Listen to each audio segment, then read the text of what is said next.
Matt Jacobson, thank you very much for joining us today. My pleasure. Thanks for having me. A pleasure to have you. As always, pleasure to be in the room with you.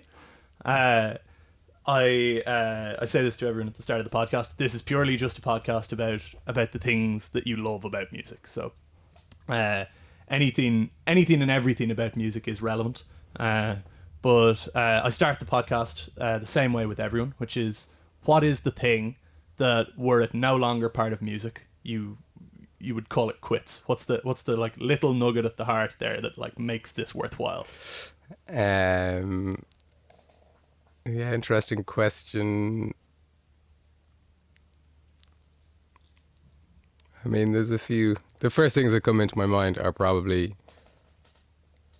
the other musicians. Okay, yeah. Like just playing with people. That would be lonely. The collaboration. Yeah. Yeah. Yeah, working with people.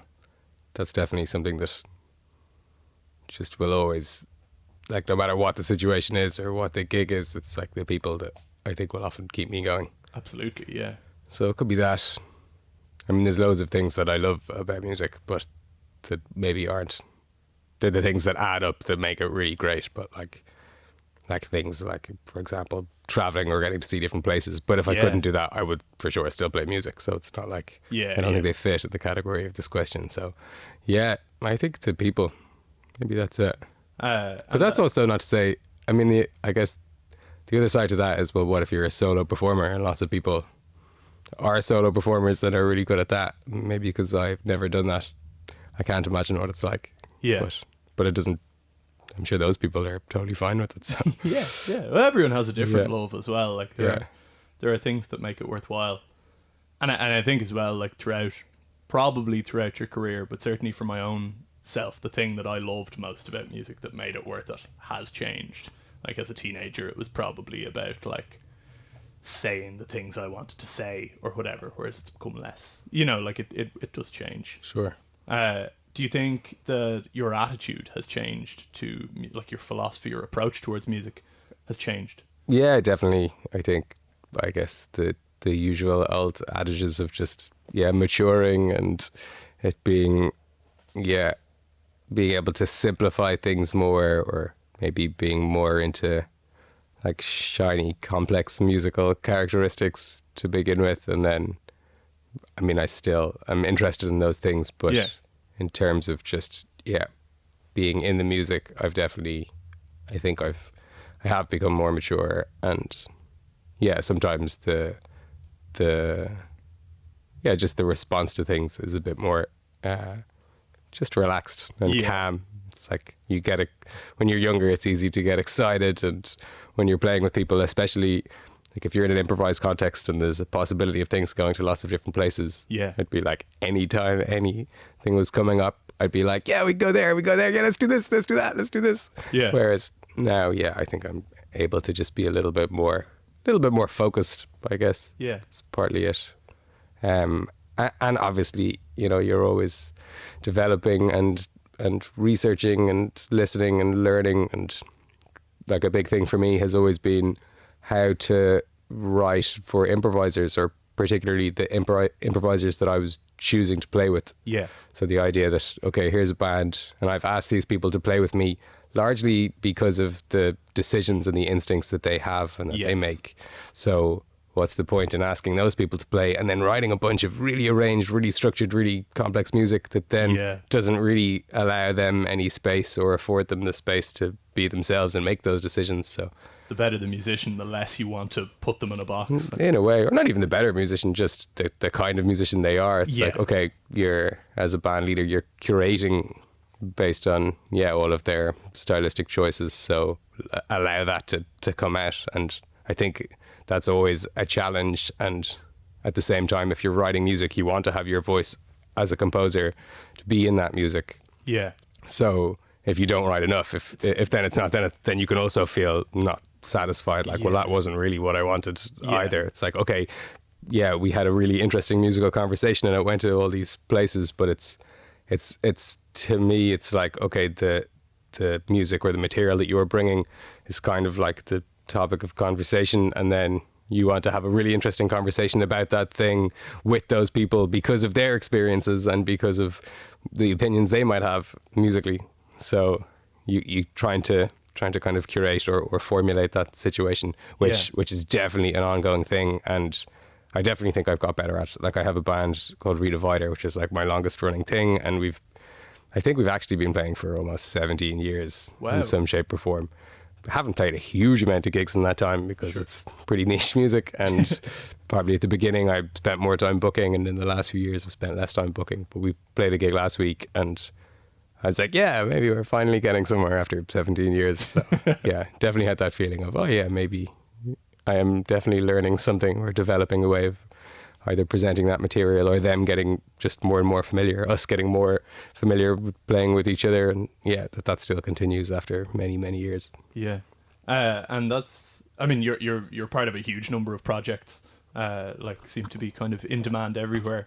But I saw, I remember seeing you and Lena on the, is it a contra bass flute or just a bass flute? She has both. Oh, both. Yeah, Okay, yeah. Upstairs in Workman's. And that was one of those gigs where, like, where composition ended and improvisation began was, like, almost a perfectly smooth arc. Like, that kind of, that, it's like the platonic ideal for that kind of setting or whatever. Like, you guys sort of dovetailed perfectly on each other, improvising and composing. But that's a very strange instrumental setup, like percussion and flute, bass flute. Yeah, it's totally bizarre. It's I don't think we know of too many other examples. Claire Chase and Tyshawn Sori also have some flute and percussion duo works. So that's, I guess, part of the inspiration. They're both amazing musicians in their own right. But yeah, that band Slap Bang is another good example of definitely that. And then, like, it's interesting because Lena would be coming from a different background to maybe the musicians in Redivider, who are from generally more of a jazz or improvised music background. Lena is an amazing improviser, but is coming more from a contemporary classical background. So yeah, often those, I mean, it's interesting because a lot of the pieces that we play can be more composed. So we've commissioned a bunch of composers to write us pieces kind of with that idea, or utilizing the fact that we both read music and improvise. Yes. So yeah, I think a lot of those composers are also interested in that idea and where the balance is. And it's maybe, even if it's not totally free, there's a lot of freedom within it or within the sections, or it's like, okay, this section breaks down and leads into this section, or sometimes there's ideas of the kind of textures or soundscapes that we might use to improvise. So there's a lot of freedom within that, but we're just using certain textures. And that's kind of part of it, I think, with improvisation. It's like setting some parameters often makes people feel more creative. When you just say, okay, here's some composed music, written material, and then there's something free in between. And you could do anything you want. And then you get there and you're like, what? I can do anything. What? Whereas then if it's like, okay, improvise but with this certain idea or react to this specific thing, then you can feel really creative and you can be really spontaneous with that. But actually adding some restrictions sometimes can give you more freedom, I think. For sure, yeah. And just circling back, kind of related to what you were saying earlier about, you know, the maturing aspect of like, overplaying is possibly the wrong word, but perhaps being overly ambitious or whatever. Like, the times that I've seen you play, you kind of sit like quite reactive in the middle. Like, you're very clearly listening to everyone and playing to them as it happens or whatever.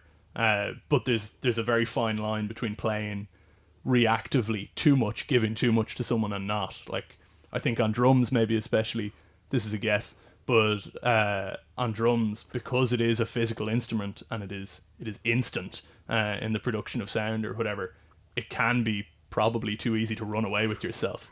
How did that sort of restraint, I guess, sort of develop, or how was that? Yeah, super good question. And I definitely did overplay for many years as a drummer. Overplaying was, I think if I look back now, that was probably one of the worst things about my drumming performances. But Yeah, I don't know exactly where the restraint comes from, but I mean, maybe partly just from the kind of music that I started listening to, more music with more space in it. Yeah. I guess, like, I had an unusual musical upbringing because my older brother is also a musician and studied jazz. So while he was going through jazz college, I was like his musical guinea pig. Okay. And so before I had really listened to anything else, I was like into jazz and, you know, polyrhythms and everything was like, I was 11 or 12 and it was all kind of like a game, and he was my big brother. So whatever he said, I was like, well, this is cool. Yeah. I didn't realize it was kind of weird. And then I think I maybe, not that I missed, I mean, I probably wouldn't change it, but that they were like my first musical experiences and the first things I listened to. Like the first CD I ever bought was McCoy Tyner CD. No like way. That was the real McCoy. It was like, that was my first ever CD. So they were really my formative musical experiences. And then, pretty quickly got into the more contemporary downtown stuff like Jim Black and Tom Rainey and Mary Harrison and Ingrid Loudrock and all that stuff. So that music is all, I think a lot of the music that I listened to from an early age and from formative years was very interactive and involved. Yeah. So then maybe like more later, probably like mid-20s, late 20s, I started listening more to folk music and getting quite into a lot of music that just had more space in it. Yeah, like almost relaxing back into something rather than creating. Yeah. And then just wanting to reflect that in my performances, or even if I'm in a situation where it is more active or being more interactive, works in the situation to still have that sense of, okay, where's the calmness, or where is the restraint, like you say. Maybe just trying to have more restraint. Also from just listening to recordings and recording things and sometimes just feeling, there's just too much going on. It's like, I'm being reactive and it's because I'm excited and I want to interact with this person and I want to talk with them, but actually I'm overcrowding, or they don't sound as good as they could because of what I'm doing. Like I'm taking up some of their space, and that is maybe just something you have to learn. So feeling like, okay, if I do less, it will give them more space and the result will be better. There was this quote from a musician I really like, and it was the best way to become better, like there's no better teacher. I'm going to paraphrase and butcher the shite out of this, but there's no better teacher than listening to a recording of yourself playing honestly, because you then get to question your own motives. He was like, it's kind of like therapy, whereas the value of therapy is sort of saying your honest feelings to someone and then realizing as you look at them, you have this moment of empathy and you're like, are these feelings real? Like, can I actually believe that? Or is that just like, has that been bottled up inside and I haven't questioned it or whatever? Like you finally question once you see it register on someone's face. But listening to yourself in a recording, you have that moment where you're like, I've got to question this now. Like, is that what I wanted? Or was I just running away with myself because I was in my own world? Yeah, 100%. That was kind of one of the reasons that I enrolled to do a PhD about 7 years ago. And one of the main reasons was just to do that, to kind of question myself.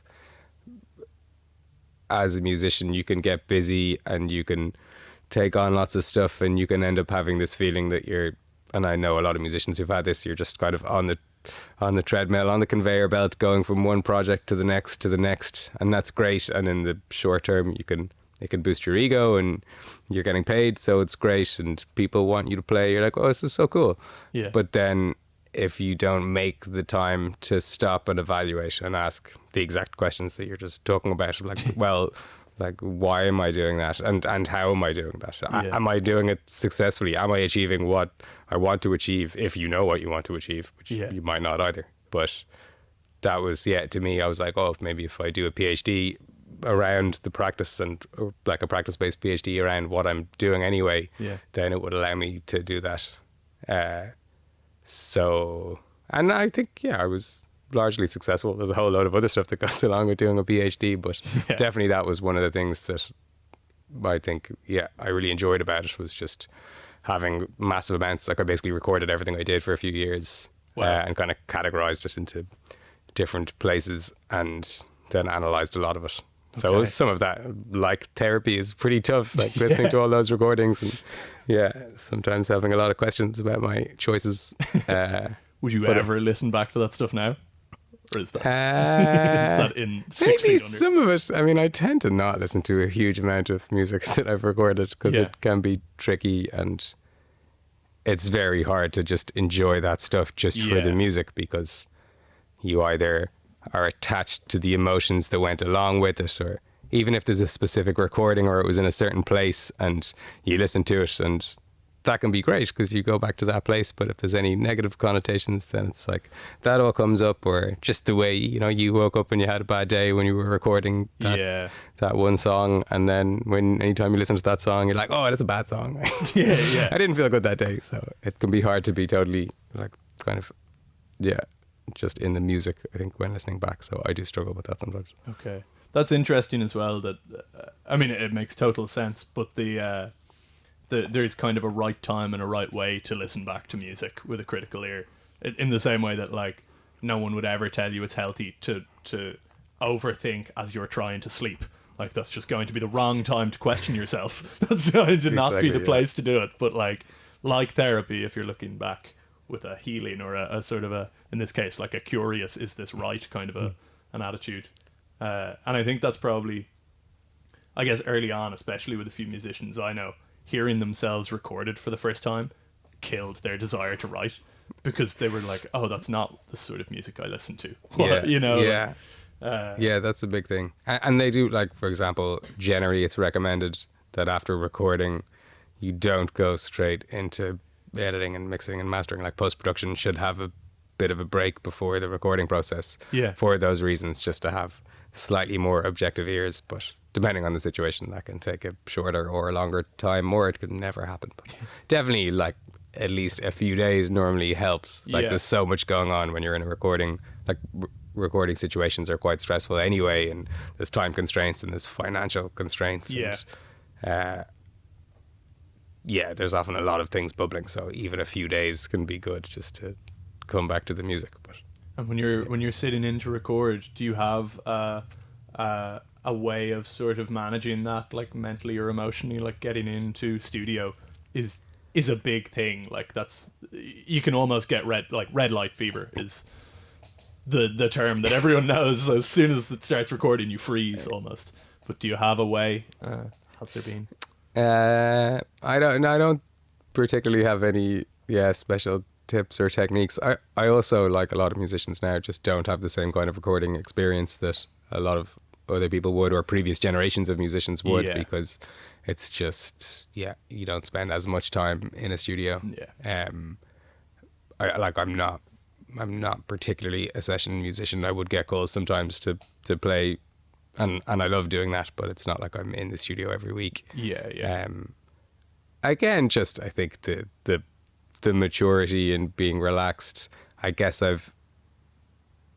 sometimes it's hard. It depends on the music. Like sometimes I think, well, just playing it safe might be better here for the studio. If it's my music, I have found that maybe placing more structure or slightly more parameters on the music than we would have had playing live has helped.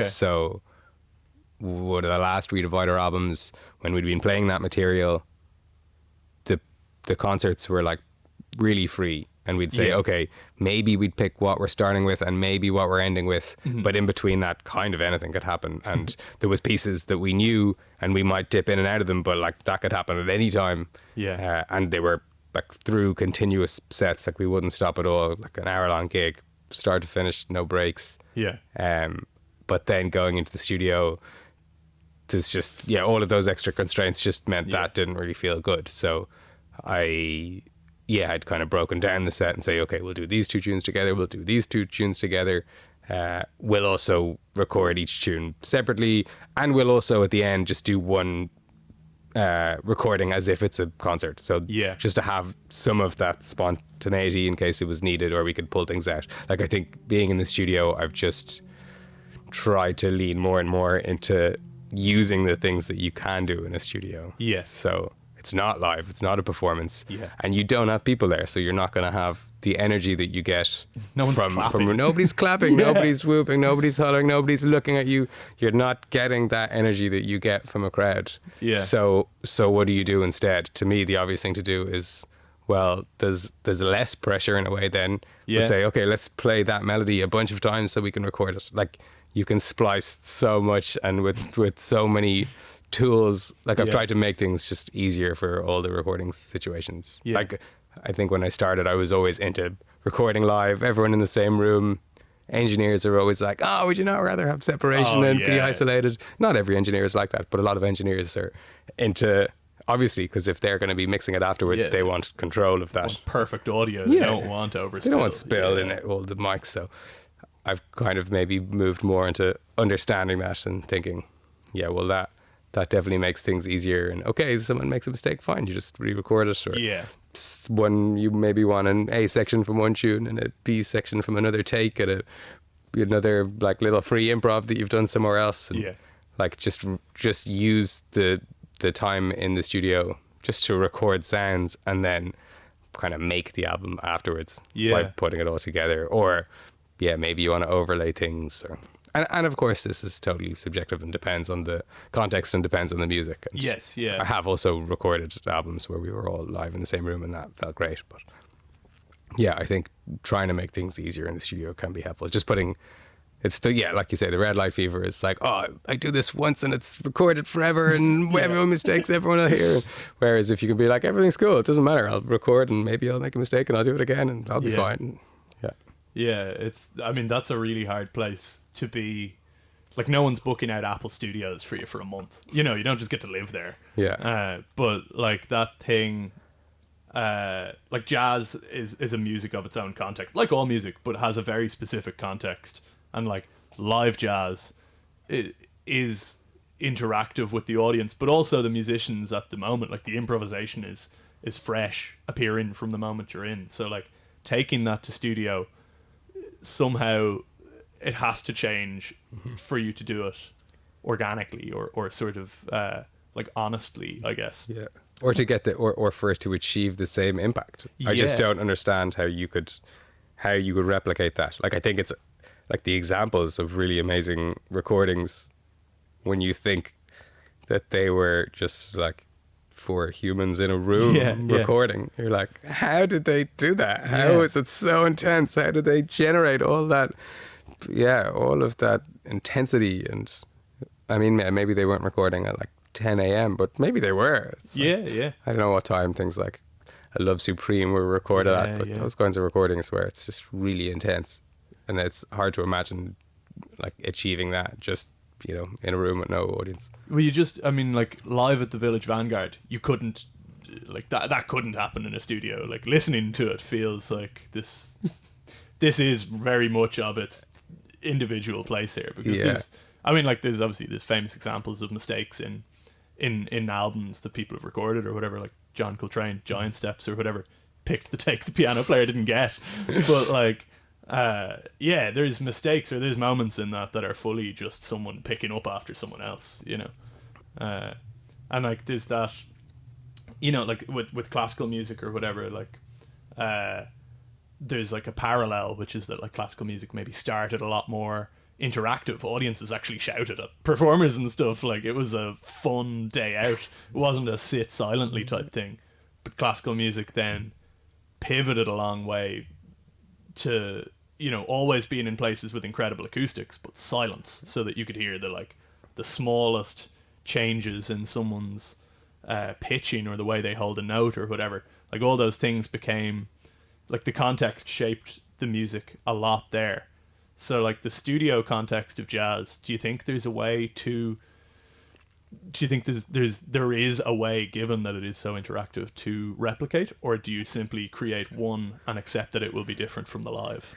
I think, no, there are options. I mean, bringing people into the studio is the obvious thing. Oh, yeah. I'd say, which is the kind of thing that, like, hip-hop artists have been doing for years. The idea of the whole crew being in while people are recording an album. Sometimes you hear that kind of incidental stuff and it's cool, or you could not. You could bring in an audience and you could still have them be quiet, but you could hopefully use that to feed off the energy. That I've thought about that a lot. I've never actually done it, but I've wondered what it would be like. I guess some engineers wouldn't like the idea of having a lot of people milling around the studio as well, but if it was an agreement, I think that could work. I mean, also obviously jazz has changed hugely, so a lot of jazz that's recorded now works with a more kind of pristine sound, or with the idea of things being spliced. It's like the goal is not to have like one set of totally improvised music. If it is, I think just recording live then can be the best option. So for that kind of album, an album that is like really like heavily leaning on improvisation and doesn't make as much sense as a studio recording, just to record a gig. Yeah. To me, there's absolutely nothing wrong with that. And like the Village Vanguard is a great example of that. The Bill Evans album, like that really works. And I think there's nothing wrong with doing that. To me, it makes more sense. If I was going to record an album like that, I think that's what I would do. Yeah. I would book a gig and get people there and just get someone to record the gig. Yeah. Or even like it could be nice to do a few sets. Yeah. So maybe book a couple of nights or do a couple of shows a day, get audiences in and record each set, and then you have maybe some more options, some choice, but then you get that feeling. Yeah. And that's another thing that like we have far more tools now, and jazz has gone a long way since, you know, like the classic like 50s Blue Note recordings or whatever.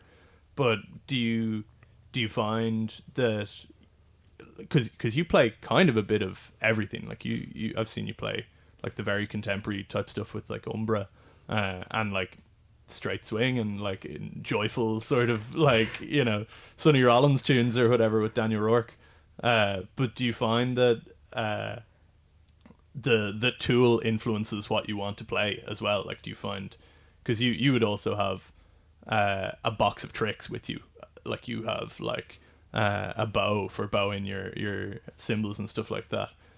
So there's like your analog tools which change the idea of what you might want to do, but also the digital tools now. Do you find that there is like you have this kind of doorway over there that it's like, I really want to go through there, I want to try that thing, you know? Do you mean in terms of like recording tools specifically, or or even electronic tools? Like I mean, definitely both. I have started doing more stuff with kind of synths, and definitely have opened that door, and I'm kind of peering in without having a huge amount of an idea of how it all works. But I definitely like it. I'm interested in like the sounds and some of the randomness. Like I love that. I love playing with synths and getting them to do things that maybe I'm not totally sure what they're going to do, or like setting up loops. Yes. Or when I perform with people who use particularly like modular synth setups where, I mean, not that it's totally random, they probably know what they're trying to achieve, but it's not an exact science. Yes.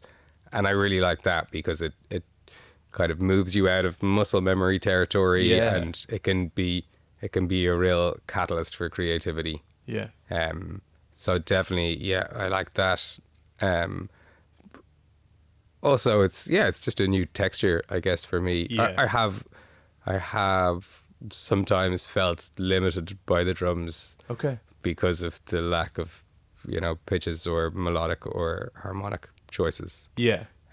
Of course, that could be great at times, but sometimes to me it's just felt like I've been hitting things.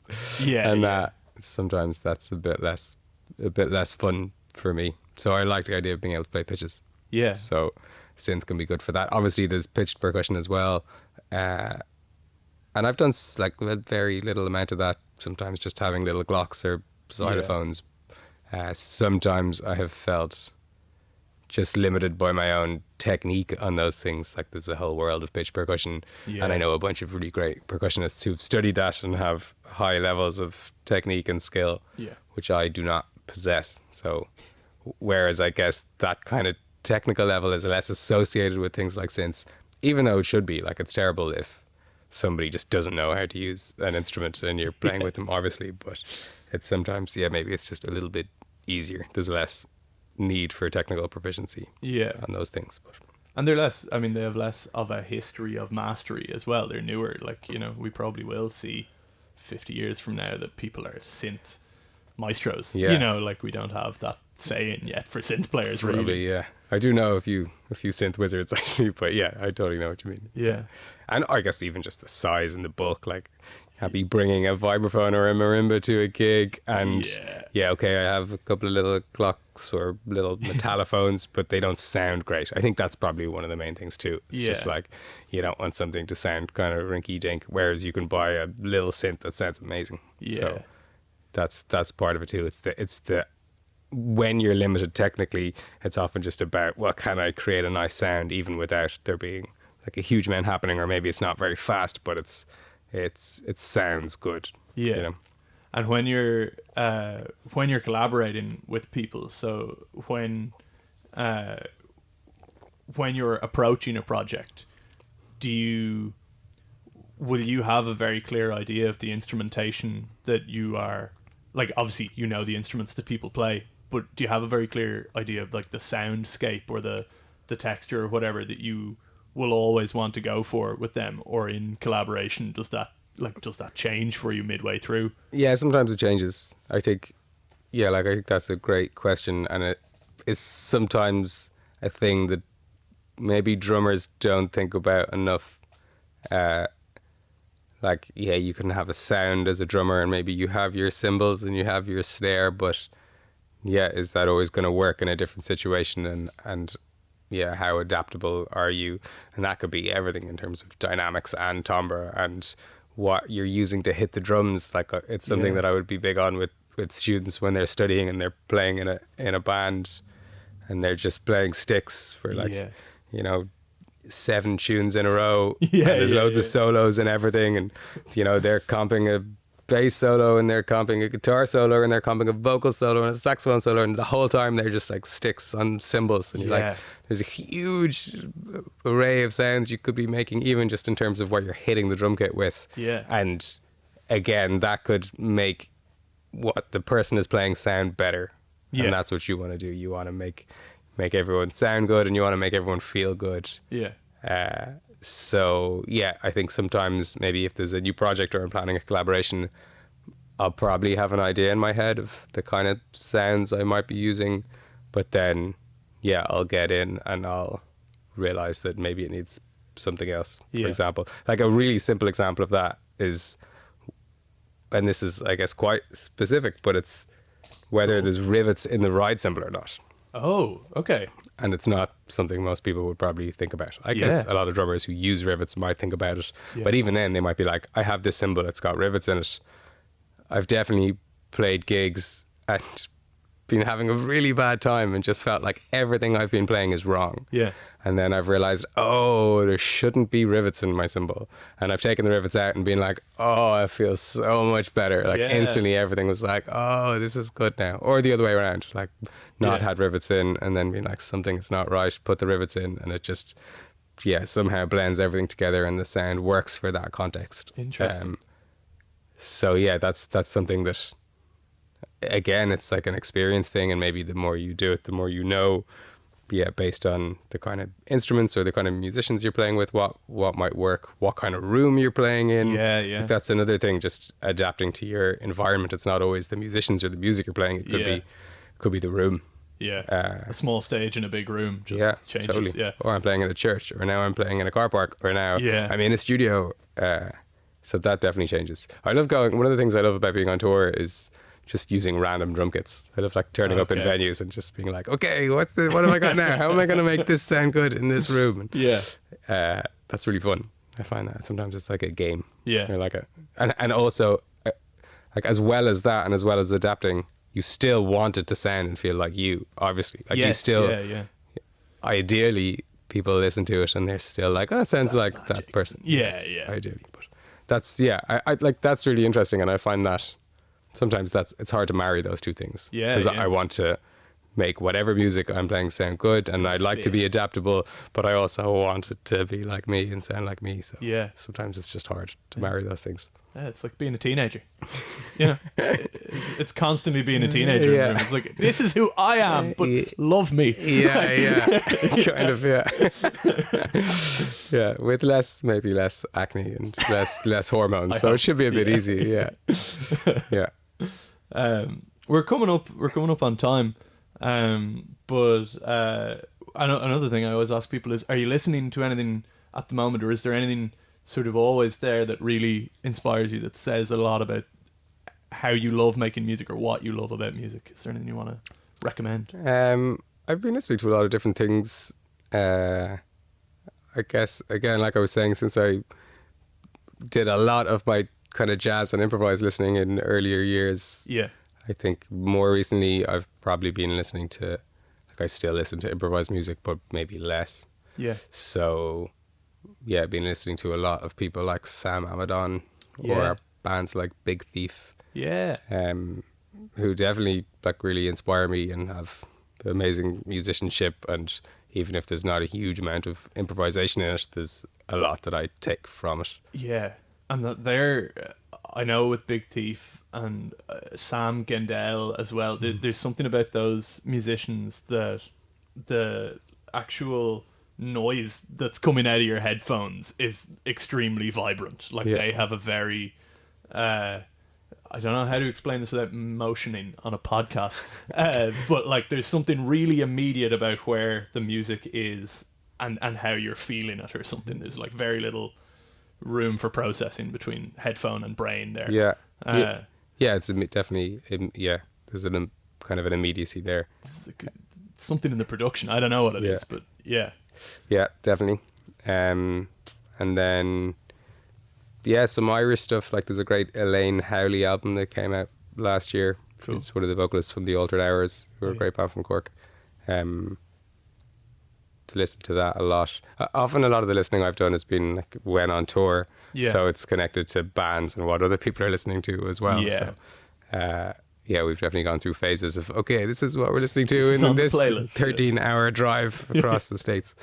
But there are also albums that I'll always go back to, and like in a jazz or improvised music, especially in a standards context, there's an album, a Chris Cheek album, called Guilty, which actually is a live recording. Is a good example of, again, what we were talking about earlier. And that's something that I love for its kind of balance between adhering to traditions and kind of chord changes and improvising over a standard, but also being really open and having loads of interaction.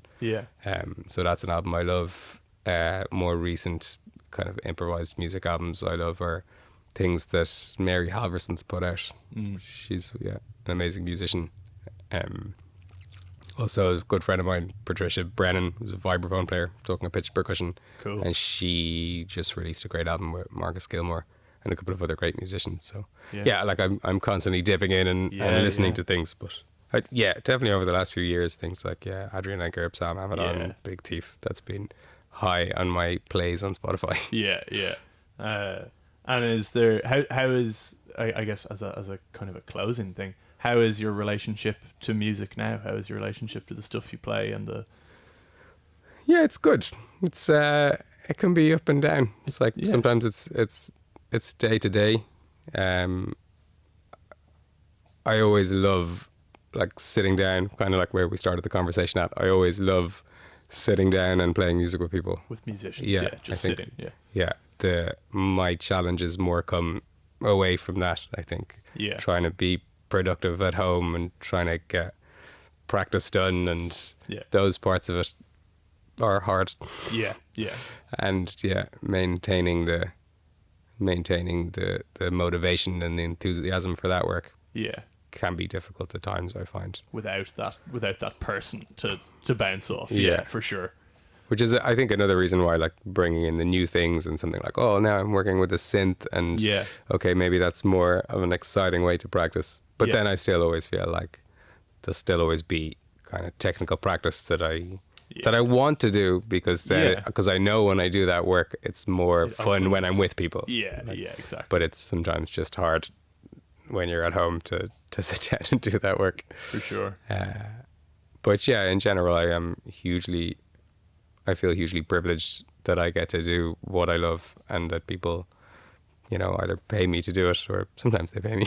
Yeah. But that they ask me to do it at all. Just Yeah. that someone will say, okay, I want you to do the thing that you do with me while I do the thing that I do. That's like the best thing in the world. Yeah, absolutely. Oh, amazing. Well, look, thank you so much for coming along to the podcast. Really appreciate it. Always my pleasure. Thanks, Aaron. Yeah. Chat to you very soon.